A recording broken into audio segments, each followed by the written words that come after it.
ഞാൻ രണ്ടാമത് വെച്ച വാഴ വരെ കൊലച്ച്. എന്നെ ഇൻഡയറക്റ്റ് ആയിട്ട് വാഴയെന്ന് വിളിച്ചു അല്ലേ? ഇതിനേക്കാളും ഡയറക്റ്റ് ആയിട്ട് വാഴയെന്ന് വിളിക്കാൻ എനിക്ക് അറിഞ്ഞൂടാ, അതുകൊണ്ടാണ് ഇങ്ങനെ പറഞ്ഞത്. ജോലി ഇല്ലാത്തവന്റെ അവസ്ഥയെ അവൻ എന്ത് ചെയ്താലും കൈയടി, നമ്മൾ എന്ത് ചെയ്താലും ഓടിച്ചിട്ടടി.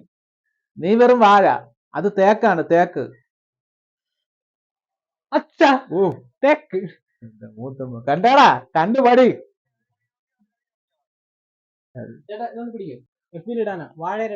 എന്നെ കൊണ്ട് പോടാ എന്റെ തേക്കം കൊണ്ട്. മക്കളെ നിനക്ക് വേറെ ജോലിയില്ലേ? വാ നമുക്ക് പോയി കുഴിച്ചിടാം. ഇതിവിടെ മറ്റൊന്നുമില്ല, എനിക്ക് ഇതെന്റെ അച്ഛൻ തരാന്ന് പറഞ്ഞ പ്രോപ്പർട്ടിയാണ്. 2000 സ്ക്വയർ ഫീറ്റ് വീട് നിൽക്കുന്ന സ്ഥലമാണിത്. നിനക്ക് ഇവിടെ ഏത് പ്രോപ്പർട്ടി ഇരിക്കുന്നത്? അടുത്താണ് പോകുന്ന കിടന്നു. വാ നമുക്ക് അപ്പുറത്ത് മാറ്റി പോയി അവന്റെ കൈ ഇരിക്കണ വാങ്ങിക്കണ്ട. നമുക്ക് ഇവിടെ കുഴിച്ചിടാം. മക്കളെ കുറച്ച് നീക്കി കുഴിയടാ. അതിന്റെ ആവശ്യമുണ്ട് പിന്നെ എന്താടാ അതിനെ വെട്ടി കുഴിക്കണം? നമ്മളെ സ്ഥലത്ത് മരം നടന്നു.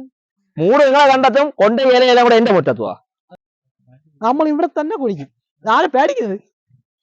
പോടാ, എടുത്തോണ്ട് പോടാ, എടുത്തോണ്ട് പോടാ. അച്ഛൻ്റെ അമ്മ വാഴയുണ്ടല്ല, തണലായിട്ടില്ലെങ്കിലും താങ്ങിയിട്ടില്ല. നീ എന്നെ പറഞ്ഞു വീഴ്ത്തി, അവൻ എന്നെ എറിഞ്ഞു വീഴ്ത്തി. എനിക്ക് മക്കളെ കൊണ്ടുള്ള 2 പ്രതീക്ഷയും പോയി.